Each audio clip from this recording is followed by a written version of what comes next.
Okay, so let's get ready for the last talk of today. It's our pleasure to have Mikolaj Fraczyk, and our former colleague who was at Dixon until 2 years ago, and he will talk about higher expanders, stability, and minimal submanifolds. So yeah, it's an honor to be invited for this talk, and it's a pleasure to be here again. I think I should start by clarifying what I mean by stability, because you might have fallen victims to false advertising. But what I mean by representation stability is completely different than what Benson does. I should clarify that first. Hopefully it's still interesting, at least to some extent. Right. So by stability, I mean a phenomenon where almost representations are close to genuine representations. So I'll start by something abstract, and then we'll move to Riemannian geometry because there are connections. So I'll start by talking about flexible stability.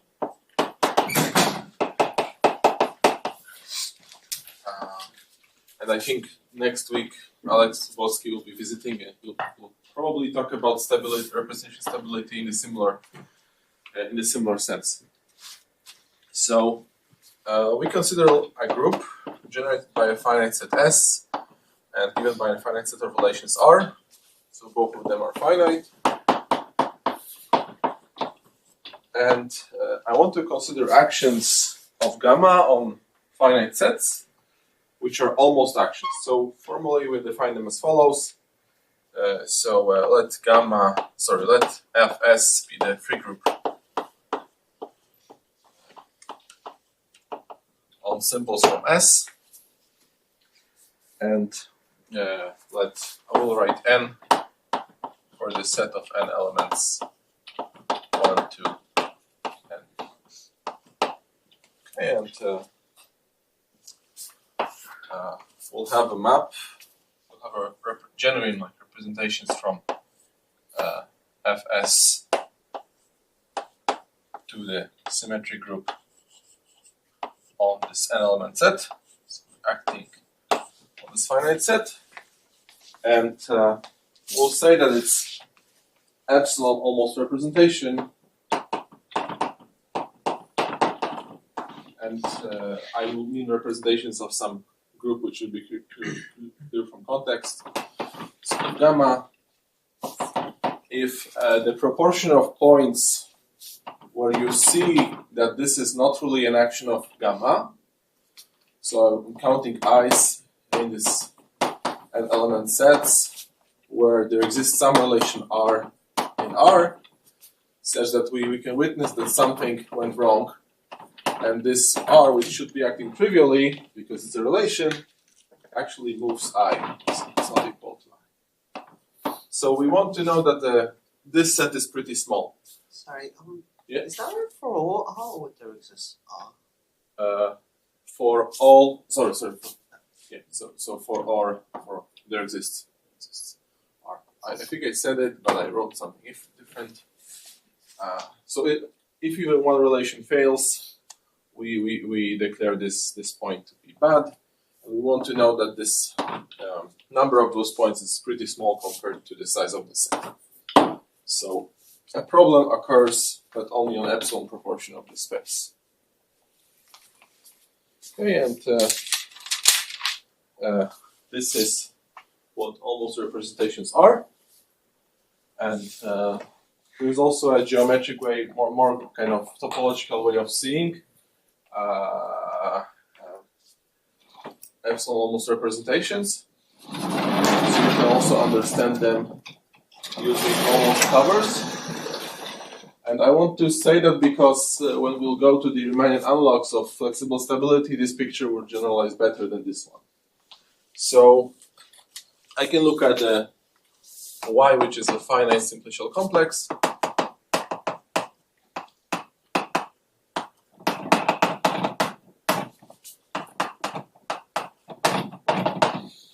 And I would like to talk about almost covers of Y. So almost cover of Y will be a cover of one skeleton. So this is one skeleton. have some finite cover of this one skeleton, which we call y prime. So y prime is just one complex.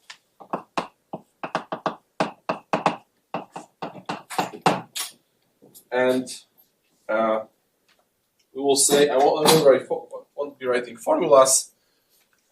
I'll just write that y prime is epsilon almost cover if the proportion of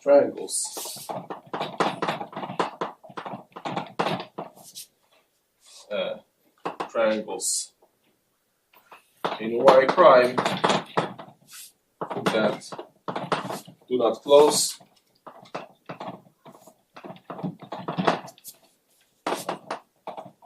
is at most epsilon. And this means that we have our complex y, base complex. I see some triangle which is included in the complex, and I can look at a point here and track the same path as this triangle on the base. Is the triangle is that literally three edges or just an edge path? It's an edge path filled by a two-cell. Oh, okay. It must be here. You could ask for Three CW. many edges though. Okay. You could ask for CW complex definition, which would be equivalent, but So we look at the triangles that do not close up. So we should imagine that you're trying to track the same path, but it lands in a different vertex. Right? And this is a triangle that doesn't close up. So this is a problem for us. And above this triangle, you can see many other triangles that do close. Okay, and let me mark this by red. And if most of the triangles close, then we would say that this is almost covered. Okay, and an ideal cover is a cover where above every triangle is just triangles, so everything closes. And there is a dictionary between epsilon almost actions of gamma and epsilon almost covers of any classified space. And okay, if you're going to translate one into the other, you have to allow for some change in epsilons, but it's kind of equivalent. So if you can prove nice statements about epsilon almost covers, you can also prove epsilon almost representations. Now, what is the stability? So my station. Right. So we'll say that gamma, which is given by this presentation, is flexibly stable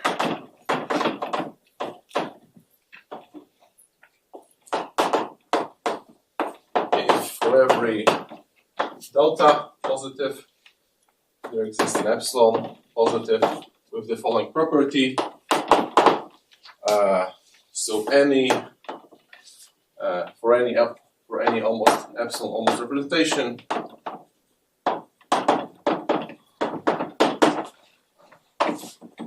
so this will be a map rho from free group on S to symmetric group of some finite set of n elements. I can find another action, which is this time a true action, rho prime from gamma to symmetric group of n prime. N prime can be bigger than n, so n prime is a number that satisfies the following. So n is smaller or equal than n prime, and n prime is at most 1 plus delta times n. So we can add some small number of elements, and we we'd like the two actions to agree on most of the space. So what does it mean? If I look at the ratio, proportion of points in my set, such that I can see that two actions differ. So rho of Si is not the same as rho prime of Si. Yeah, this should be rare. So this is smaller than delta. So maybe visually what this means is that if you have this kind of one action, you can imagine this action as kind of a graph on a set where the arrows are labeled by S and they encode how we act, right? So this is rho.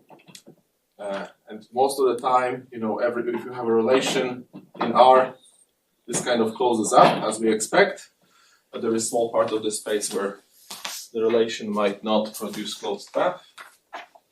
Sometimes, then with this size of this set, where this is not an action, it's very small, we're supposed to be able to fix this to become a true action by a small amount of modifications. So you can probably smell that those definitions came from computer science, and there are good motivations there to consider those kind of stability properties. Now, I'm not an expert, but Alex will tell you more next week.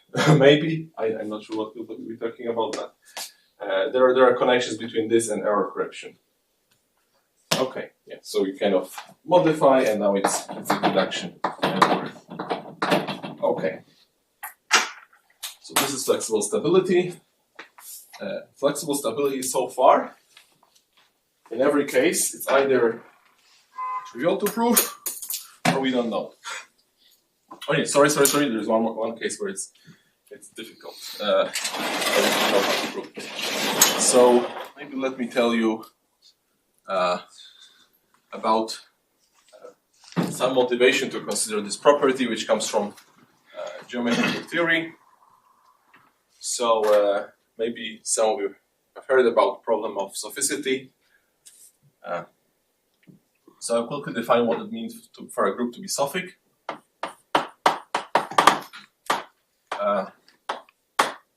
A group gamma, which is given by this finite representation, is sophic if there exists a sequence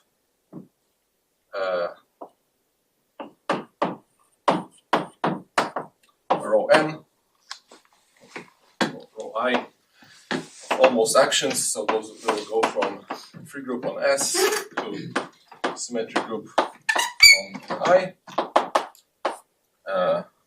So there are epsilon I almost representations with epsilon I going to 0, so they become better and better, and also they're asymptotically free.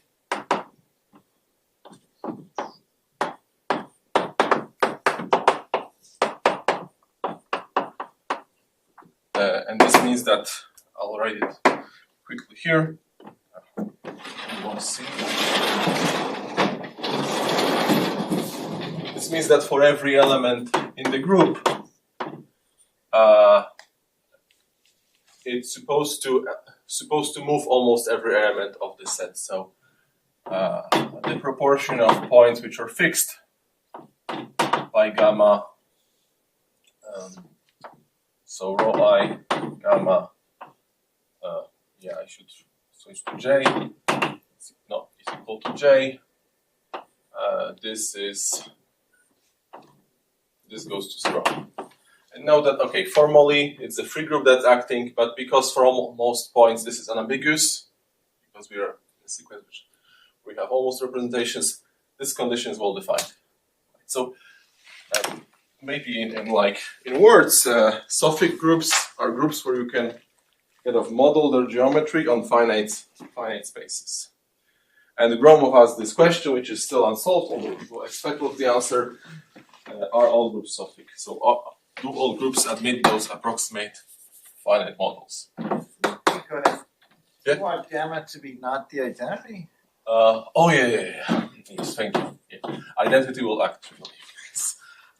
Thank you. Yes, that's important. So the question, I think it's Gromov. Are all. I think he expected that there will be examples, so he asks, find a non-sophic group. And lots of people right now are in kind of a race to find those groups.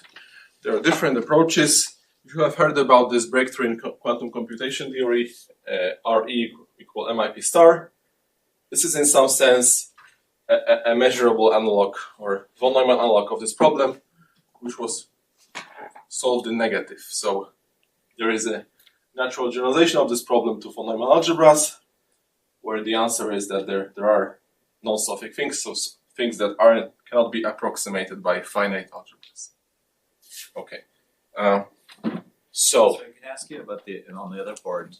Do you want to replace this delta with a 2 delta on the last equation? Here? Yeah, because I'm just wondering because you have the n and the n prime and. But I'm only looking at the original set. The original, and so you don't care what happens for the remaining ones. Yeah, not really. I mean, if you would swap it for n prime, you could add to the delta here. I don't think this is the essential difference. Yeah. Oh, okay, I see. So, n prime. Yeah. So the reason why we're allowed to add elements is that you could turn a good action into almost action by just deleting some small part of the action, and this definition will then allow us to fix it by adding it back. Okay. Okay. So I'll use 20 minutes on this. Good. Now I should. I talked about sophicity. So what is the relation between sophicity and this flexible stability business? So one of the pathways to non-sophic groups leads through flexible stability. So it's known as a theorem by Louis Bowen and Burton. So and Peter Burton.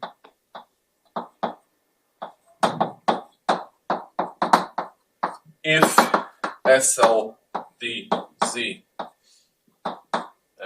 D at least 5 is flexibly stable,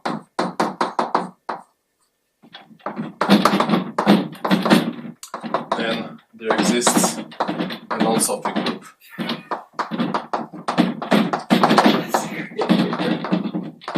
And this group is nothing like awful. By the way, can you see that? This group is nothing exotic. It's kind of free product of SLDZ with itself over some carefully chosen subgroup. So if you could show flexible stability for this lattice or certain there are other lattices for which we have analogous theorems, then you would be in a good shape to construct an non-sophic group. So that's at least for me, that's some motivation to look at those properties. Any questions so far? Just a general philosophical question. So the way you introduce it is Gromov was like, let's study these groups and are they approximated by this? And wouldn't it be great if everything was sophic? Yeah. Well, he wasn't naive. Okay. Gromov has this principle that if you define a property that's supposed to hold for all groups, it cannot be interesting. And then we have sophic groups are pretty interesting. In dynamics, you can use sophicity to prove some things that you cannot prove in general. Those finite models allow you to kind of sometimes replace infinite actions by finite actions for free. But just, I mean, by answering this question, by showing this a non-sophic group, I mean, are you sort of just... It sort of says that something that you don't expect to work doesn't work. But what's the positive way of spinning that? Positive way is that along the way there are at least two ways right now to attack this question. One is through flexible stability, which is kind of a new rigidity phenomenon for groups, and this is it's good to have it. I don't know. I believe that kind of, for those who know, there is this whole business of establishing superrigidity properties. this is kind of goes in the direction of higher superrigidity, whatever that would mean. It's like, yeah. That's a good answer. I think this will lead to interesting stuff. I will give you Riemannian pictures, probably will be interesting on its own. But it's kind of, yeah, you can think of it as a new rigidity phenomenon if it works. Now, all right.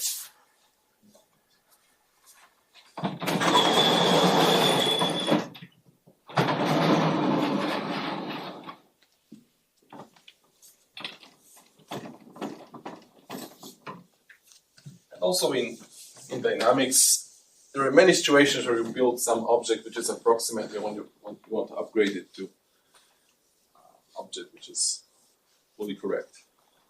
So this will allow you to upgrade almost actions to actions.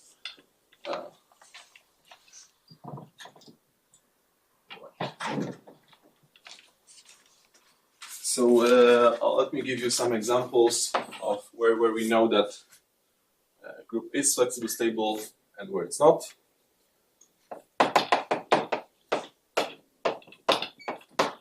So free group is flexible stable trivially because anything is an action over free group. Surface groups are flexibly stable, and this is already a serious work. And this is due to Minsky, Lazarovich,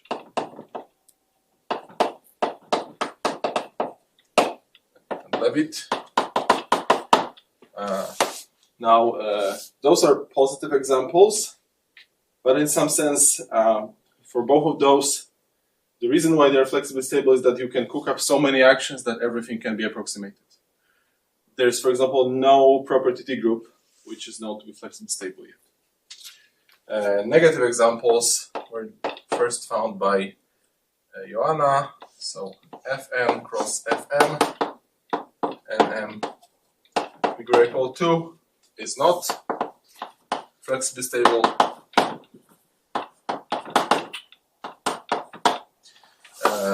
Fn cross Zb and at least 2 D at least 1 is not. S and Ramslag solitary groups Mn, M, both M and in absolute value at least 2 are not flexibly stable. Here, ZD is the cyclic group of the D elements, right? Yeah. Oh, sorry. I should have put D here. Oh. Sorry. It's upstairs. So those are not flexibly stable. Okay. So now I want to give you a definition of what could be analogous property in Riemannian geometry, and I'll try to motivate it a little bit. So this is this never appeared in print, as far as I know, but it's something that most experts would kind of come up with the same definitions.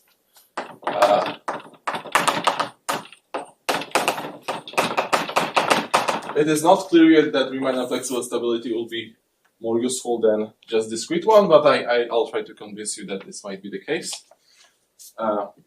Okay, so the goal would be to kind of, here we had the notion for a group, and now I want to define flexible stability for a geometry. And just to focus our attention, we'll be doing it only for symmetric spaces, although it could make sense for more general spaces. Yeah. So is this now the flexible stability? Is it a property of the group or of the presentation of the group? It's okay if you have finite presentation, then it doesn't depend on the presentation. Oh, but the definition does. So that's a theory. Yes. You have to prove something. Definition of epsilon almost actions depends on the presentation. So we restrict to symmetric spaces.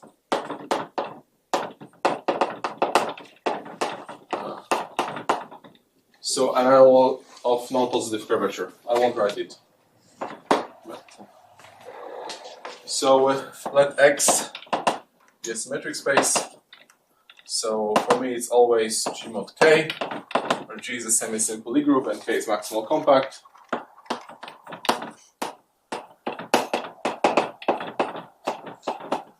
And I'm not sure how is everyone with symmetric spaces, but I'll give you 2 examples to think about or more.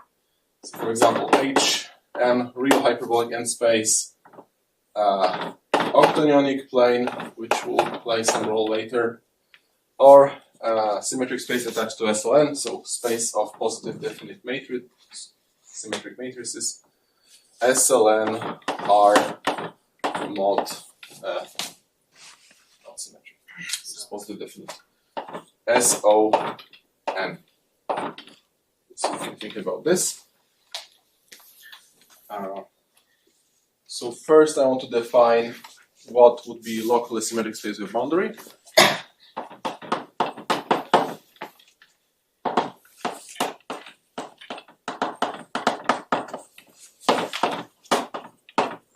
So I will work with a Riemannian manifold with some C1 boundary. I'll assume that the boundary is C1.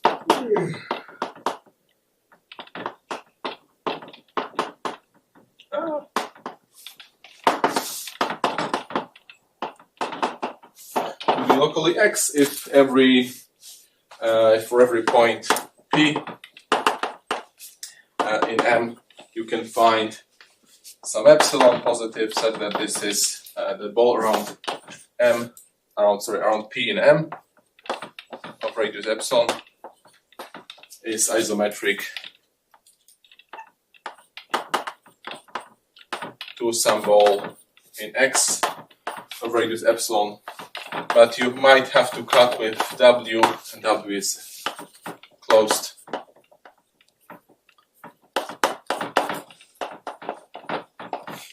With C1 boundary.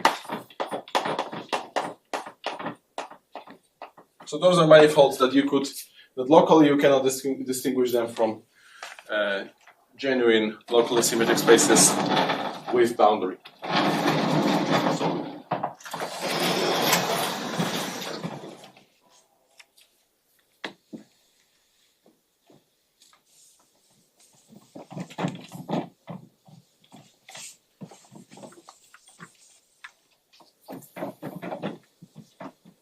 These also have like a group, like, are these also like characterized by some sort of like modding out by like something else on the left, or? You don't have to be, and that's the problem.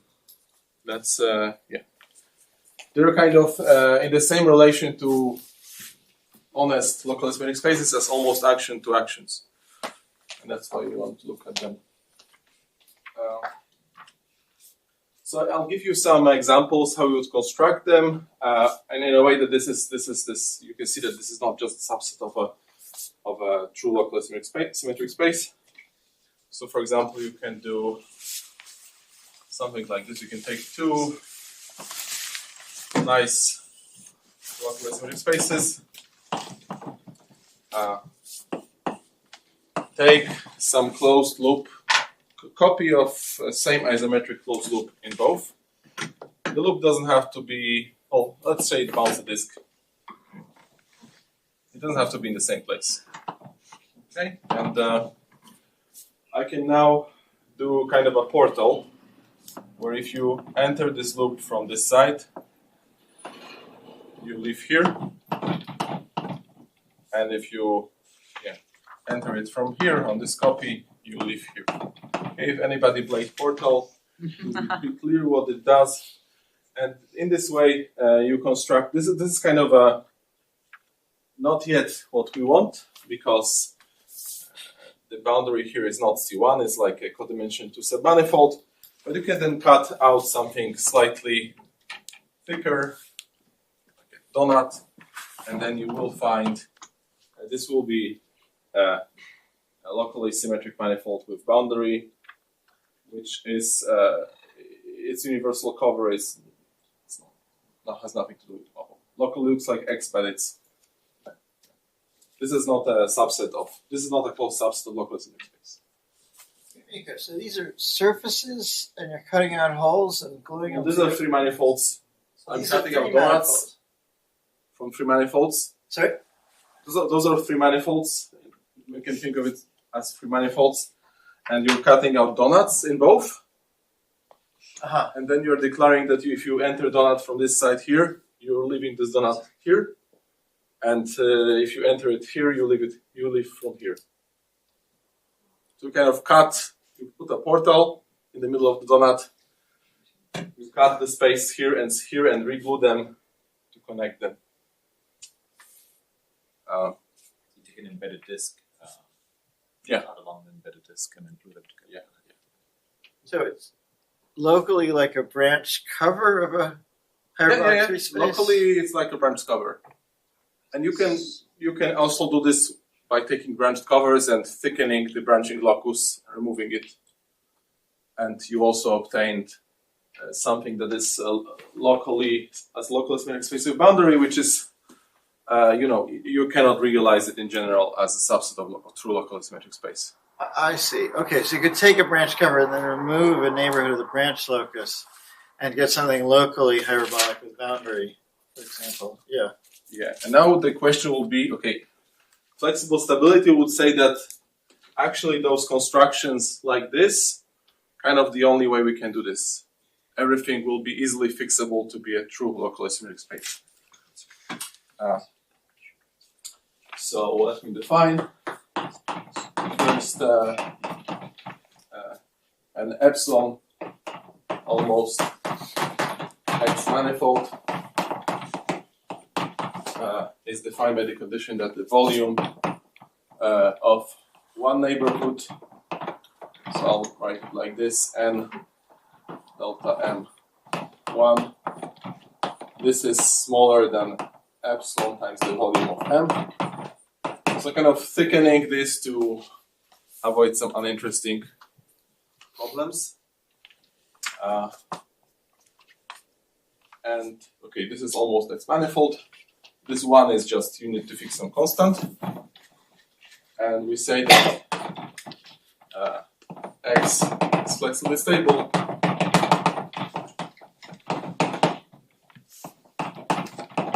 if for any delta positive, there is an epsilon, such that for every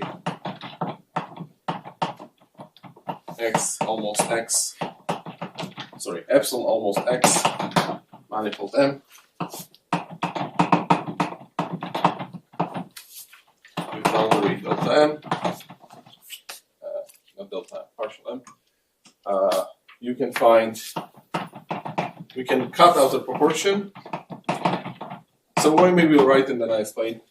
I can find a true symmetric space M prime, so the form X over gamma, subsets W in M, W prime in M prime, which are reasonably small, so the volumes of one thickenings of both W and W prime are not too big.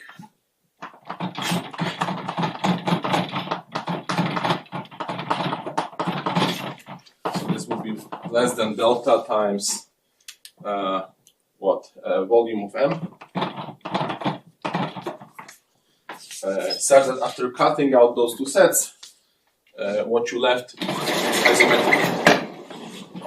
So it's exactly the analog of this fixing procedure for actions, but in geometry.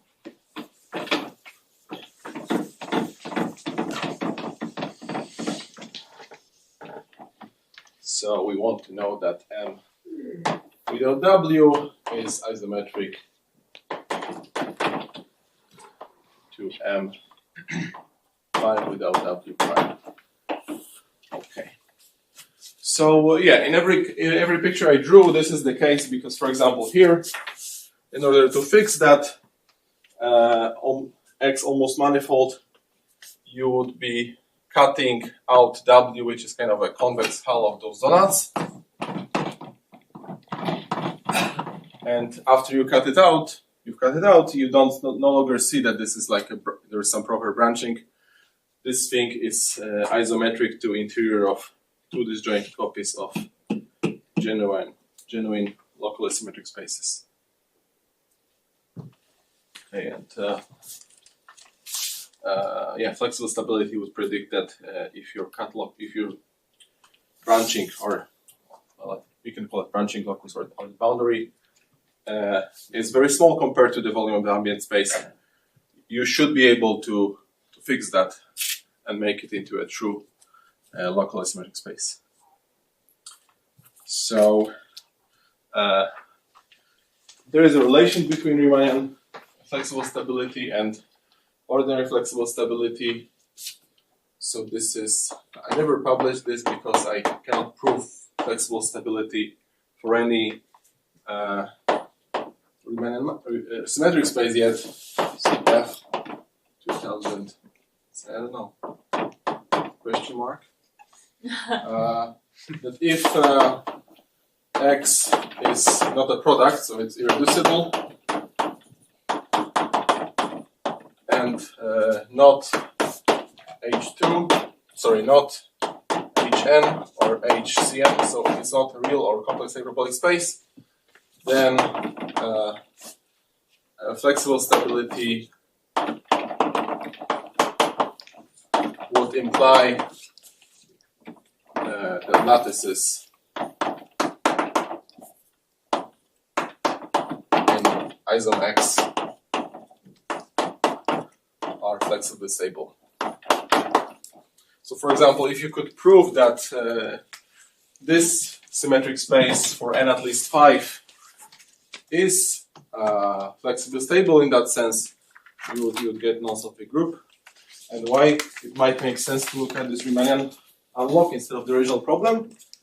That's because now we suddenly have all the tools of differential geometry on kind of flows that we can apply to the situation. Instead of trying to get rid of this boundary like discretely as we did here, we can try to kind of push it through some flows, do some local operations. We have much more wiggle room. And I'll present to you one case where we managed to actually do this, to use Riemannian geometry and its additional flexibility provided by it to show something.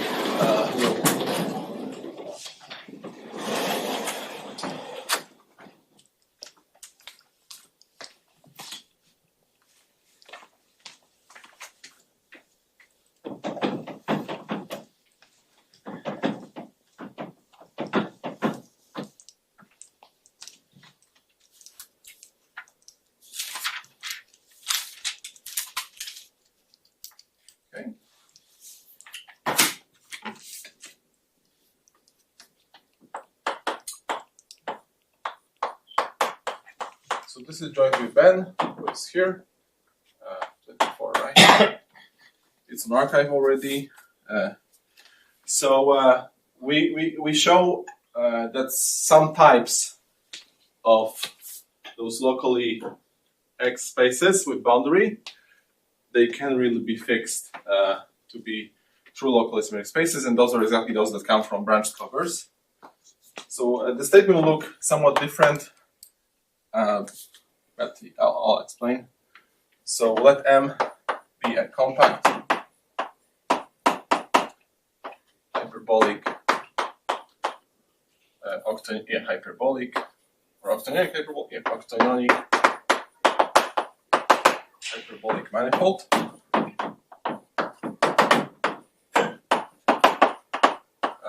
So this means that M is of the form H2O mod gamma, and this is what the only exceptional rank 1 space. So right, we have a compact hyperbolic manifold. We have some submanifold M. Actually, it could be a varifold, so it will be codimension to varifold.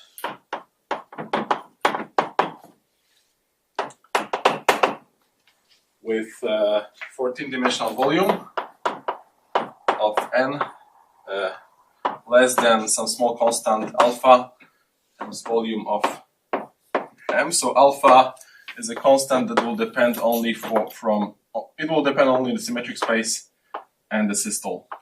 So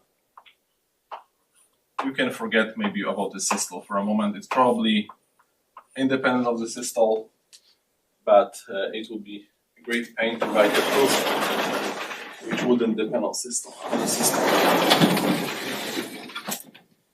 So we have this codimension 2 submanifold or varifold, which is pretty small compared to the ambient space. Then we can show that we can actually deform it quite efficiently to codimension 3 thing. So the formal statement that we'll need is like this. Then there exists W inside M, which is 15 varifold.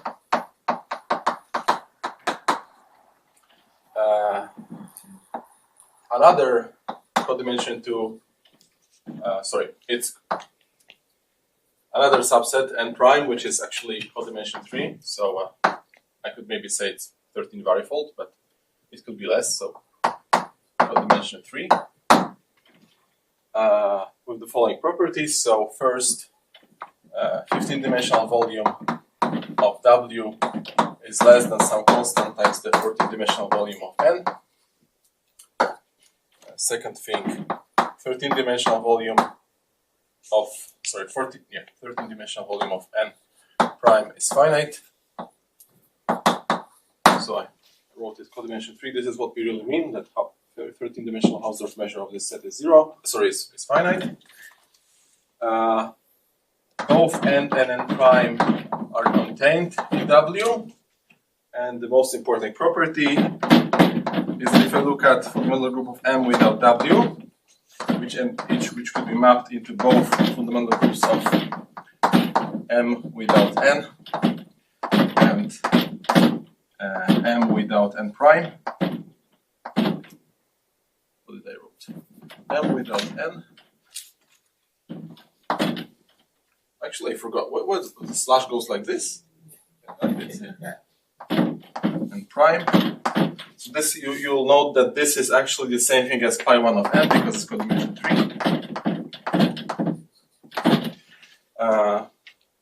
Right. This group M goes both here and here, and we can actually we can find a map kappa which makes this commutative. So end the map.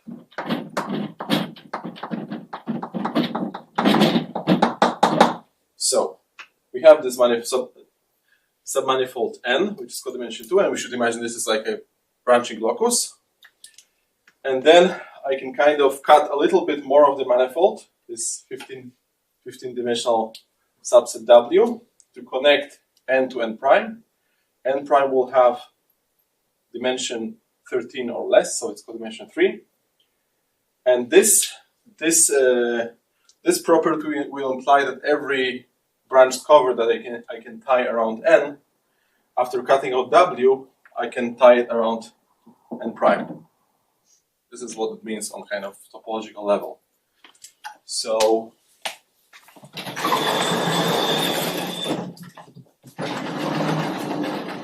this implies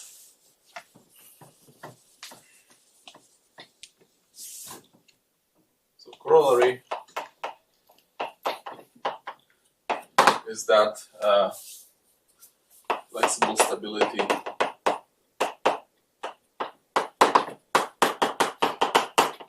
holds for branched covers of octonionic hyperbolic manifolds.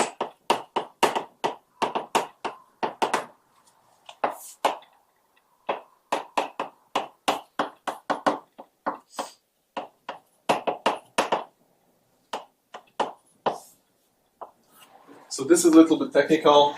The way you can think about it is that you start with this small codimension 2 submanifold, and then you deform it to something, collapse it to something 13-dimensional, and W is kind of the thing that you trace doing this deformation. This is what's really happening.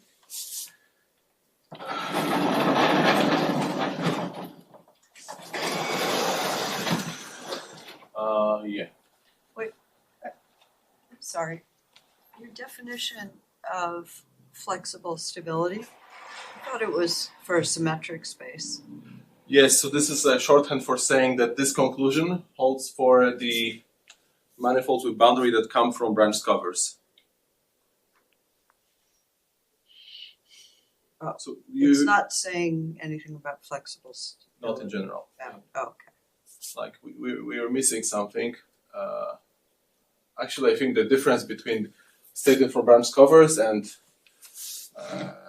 all locally X manifolds with boundary, there is a jump in difficulty, definitely.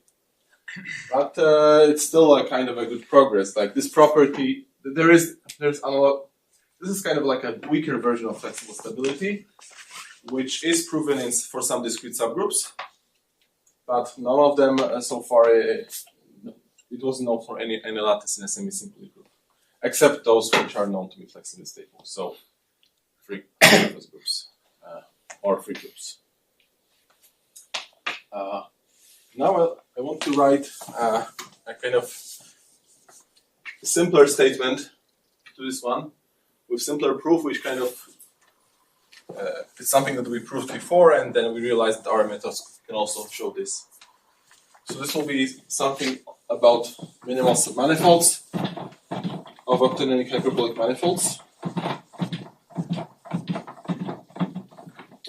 And last, I don't know, I have 5 minutes, 6 minutes. I'll try to say something about the proof. It's another theorem. Then, and this one doesn't have any assumptions on the systole. So let S in M. M again is compact octonionic hyperbolic manifold.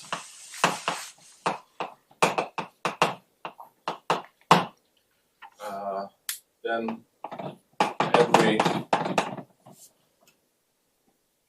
stationary 14 manifold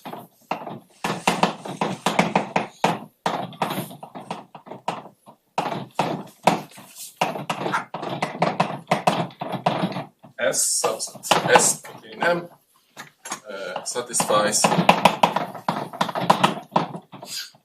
the volume, 14-dimensional volume of S is at least some uniform positive constant times the volume of the ambient manifold.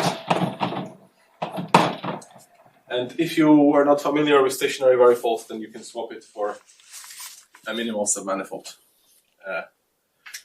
So this this statement led us to this thing, because you could imagine that, well, if you start with some branching locus, you would like to make it smaller, hopefully collapse at lower dimensions, so maybe you want to try to hit it with mean curvature flow or something like this.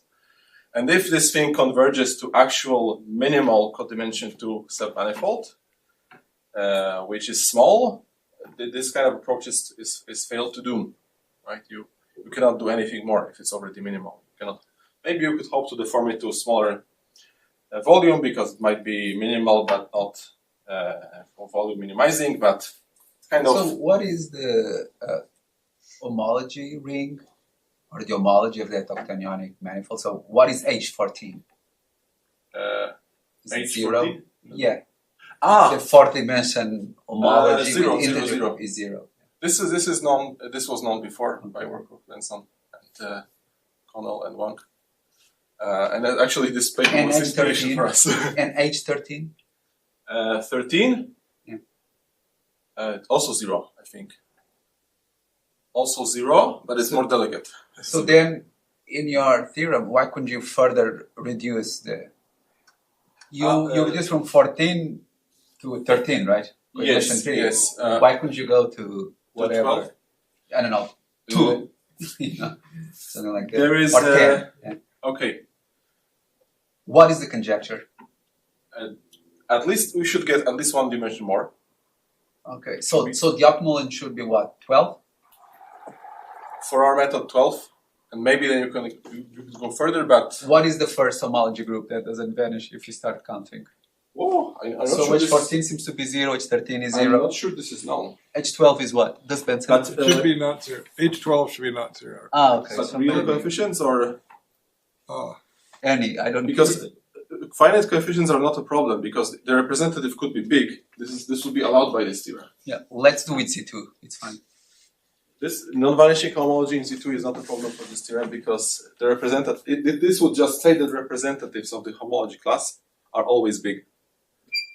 Their volume occupies occupy positive proportion of the space. But so let's see if I understand. The first one that doesn't vanish is H12. Is that correct? I'm not sure that's known. I think that's true, With but I'm some- not sure if it's known. Yeah, it's quite delicate. And H15 is what? Is also 0? The real coefficient 0. 0. So in our theorem, could you also upgrade N to be codimension 1? Contrast it. Yes, but we could do codimension 1 too. Yeah. I mean, here So if you do for- codimension, yeah. Here we could do codimension 1, codimension 2. Probably we could do codimension 3, but this would require more work. For codimension 4, our method would not work, I believe. Oh, okay. But if you had codimension 1 in the theorem, that would be stronger than your codimension 2, right? No, No? because You would be reducing the length of. when you want to tie something out codimension 2 thing, you want to kind of collapse it to codimension 3. So it's because codimension 3 things don't change fundamental groups. So A weaker thing, the geometry behind this is that you have like a cycle of some dimension, like 15, and if you could do a volume preserving of some kind of volume flow that decreases the volume of the cycle, and you keep doing it, but there's a gap. The key thing that if it gets small enough, then it has to be 0. Anyway, so it's like a geometric way to prove vanishing of cohomology. yes. So maybe I probably it doesn't make sense for me to attempt to discuss the proof.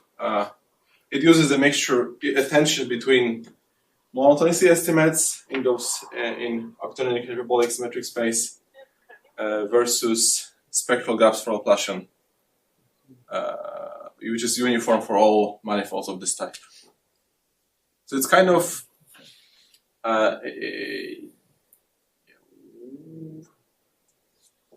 what can I say? Inspiration came from BCG maps, but we ended up with a proof which is rather different. And maybe I can add a comment that we can only do this in hyperbolic octonic manifolds, not because that's the kind of extent of validity, but because rank 1 makes certain aspects simpler. On the other hand, we need very good spectral gaps for Laplacian, which are kind of the weirder the space, the better the spectral gap for Laplacian in general. And this is the weirdest rank 1 space. I think the next best thing we hope for is some real form of A6, rank 2 real form of E6. We probably can also do our argument, but this is still in progress. But this should be much more general phenomenon. I would expect that in SLN for high ends, you get linear range in N of codimensions where you can collapse to lower dimension if the cycle is The small. next one might be product of 2 hyperbolic planes. There's not like an irreducible lattice there because there's not a spectral gap, but it's kind of classified what can happen. Right? I think Margola's right. Okay. I don't know it very well, but Okay. According to Sarnag, we should also look at SUN1, but I don't know how to do it yet. I guess that's it.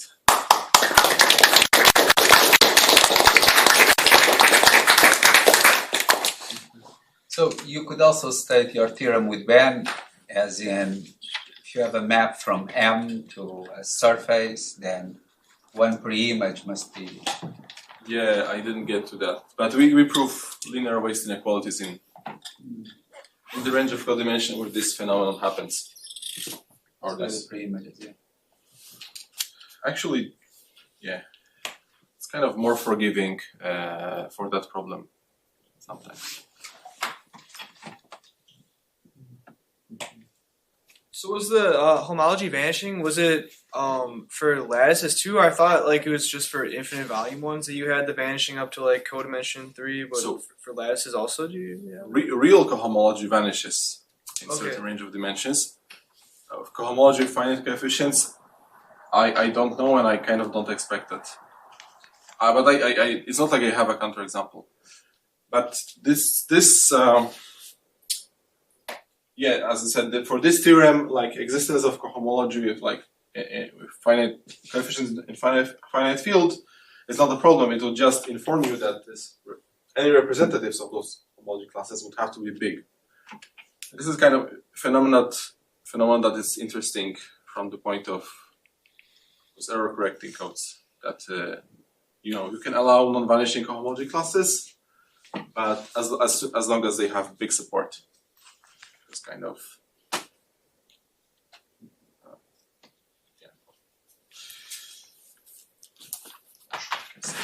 anything more. Okay. Any other question? If not, let's thank the speaker again.